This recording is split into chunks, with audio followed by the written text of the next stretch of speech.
Okay, part 4, the other trig functions. What are the other trig functions and how are they related to sine and cosine? So the other trig functions are tangent, cotangent, secant, and cosecant, and they're defined as follows. Tangent is sine over cosine. Cotangent is cosine over sine, which is 1 over tangent, right? This and this are reciprocals. Secant is 1 over cosine. Cosecant is 1 over sine. So suppose that cosine of t is minus 5 over 13. T is in the second quadrant. What are the other 5 trig functions? So let me get my tablet going again. Here's my unit circle, x-axis, y-axis, cosine t. That's my x coordinate, and that's minus 5 over 13. So that's over here somewhere.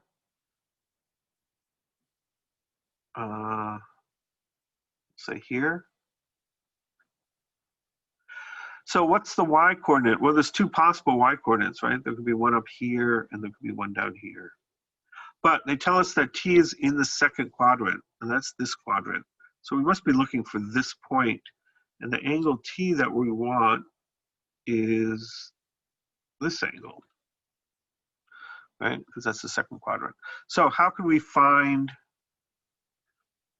sine of t? Well, we can use identity that cosine squared t plus sine squared of t equals 1. Cosine squared is minus 5 over 13, quantity squared, plus sine squared, we don't know what that is, equals 1. If I multiply this out, this becomes 25 over 169 plus sine squared of t equals 1. So sine squared of t equals 1 minus 25 over 169. 1 is 169 over 169.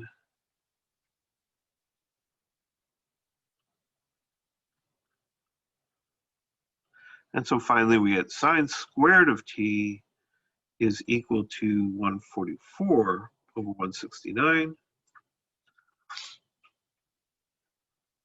And sine of t then, which is my y coordinate, is plus or minus the square root of all that, which turns out to be 12 over 13. We want the positive one, right? Because we're in the second quadrant. So this is 12 over 13. So this point here is minus 5 over 13, 12 over 13. So cosine is x, sine is y. What are my other functions? Well, tangent is sine over cosine.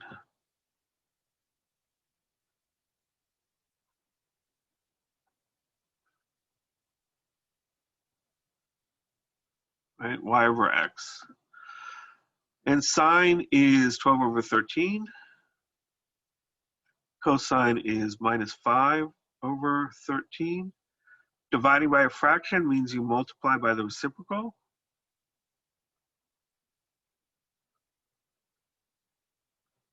The 13s cancel out, and you're left with minus 12 over 5.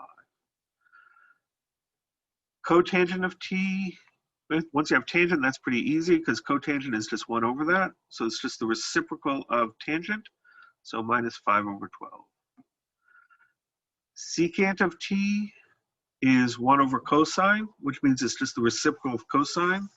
So minus 13 over 5. Cosecant of t is 1 over sine. Sine we know is 12 over 13. So 1 over sine is just the reciprocal of that. So 13 over 12. So once you know sine and cosine, you can find all the other values because of those formulas. If you know one of the values of cosine and sine plus what quadrant the angle is in, you can find the other value of sine and cosine. So cosine squared t plus sine squared t equals 1 is our basic Pythagorean theorem for this. If I divide both sides by cosine squared of t, what do I get?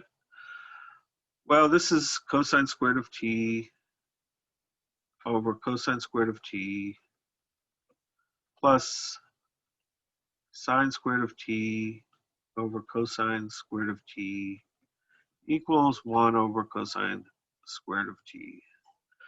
Cosine squared over cosine squared is 1. Sine over cosine is tangent. And then this will be tangent squared because everything is squared. And 1 over cosine is secant. And that'll be squared as well.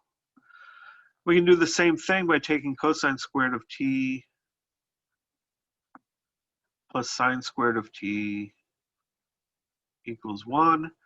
Divide both sides by sine squared of t.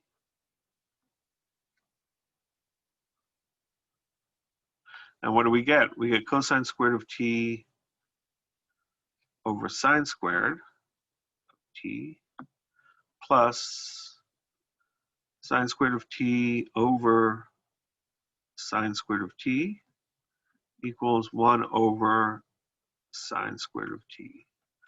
Cosine over sine is cotangent. Sine squared over sine squared is just 1. And then 1 over sine is cosecant. So that gives me cosecant of t. So tangent and secant are connected to each other through an identity. Cotangent and cosecant are connected to each other through an identity. And sine and cosine, that one. Now, a period of a trig function is how long it takes to repeat. Sine and cosine, every 2 pi it repeats. So if cosine of t equals 1/8,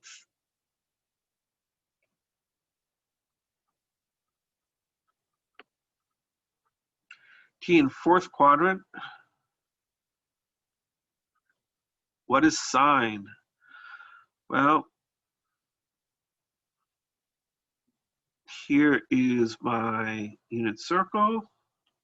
Here is 1/8, cosine is x. We're in the 4th quadrant, so that means we want this point down here because we want our angle t to be like that. So what's y? Well, hypotenuse is 1, so 1/8 squared plus y squared is going to be equal to 1, or cosine squared plus sine squared equals 1, so 1/8 squared plus sine squared of t equals 1. Sine squared of t equals 1 minus 1 over 64, because 1 over 8 is 64 squared. 1 over 8 squared is 1 over 64.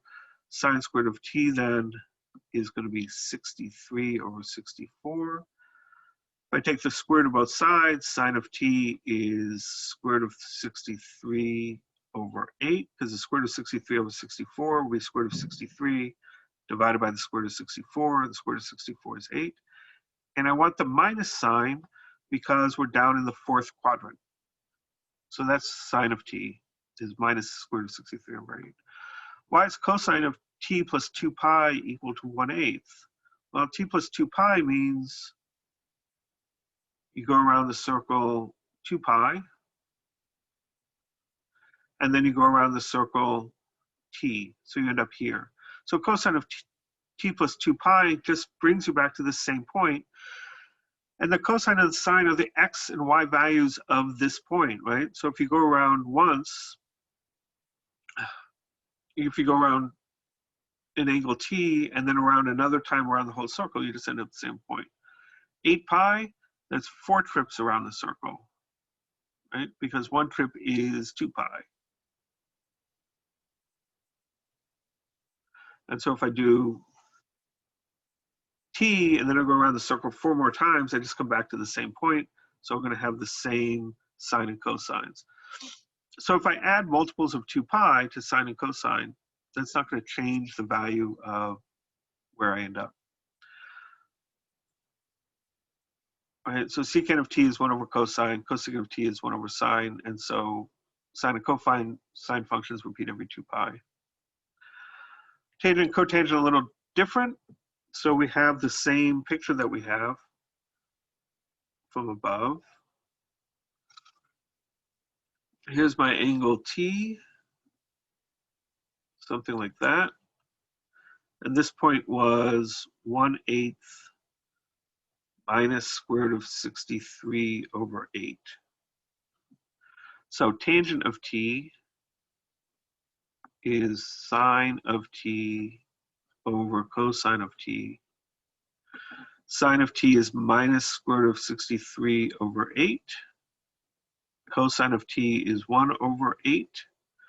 Remember that dividing by a fraction means multiply by the reciprocal. 63 over 8 times 8 over 1. That cancels out, and we're just left with minus square root of 63. Okay. Tangent plus pi, what is that? Well, here's T. Pi is half a circle.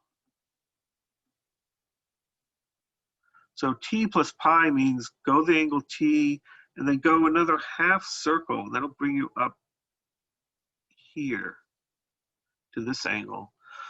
But what's the relationship between this point and this point? Well, if we just go half a circle around,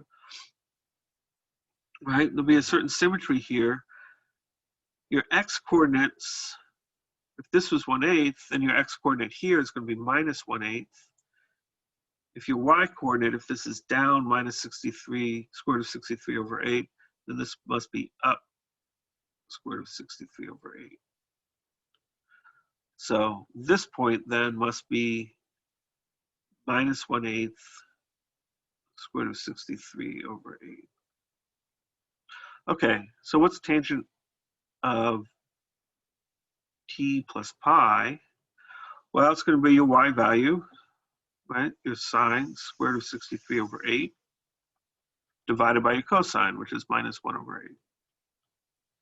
So what's the difference between these two?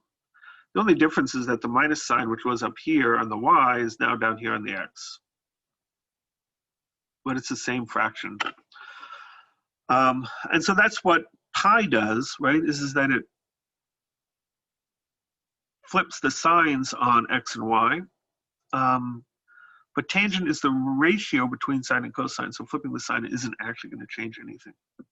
So tangent and cotangent both have period of pi. They repeat every pi units instead of 2 pi. So summary of all this, here's the unit circle, here's an angle T, corresponding point x comma y. Trig functions, cosine T is x, sine T is y, tangent T is y over x, secant is 1 over x, cosecant is 1 over y, cotangent is x over y. So, and these are relationships among the trig functions, and then we have these three identities.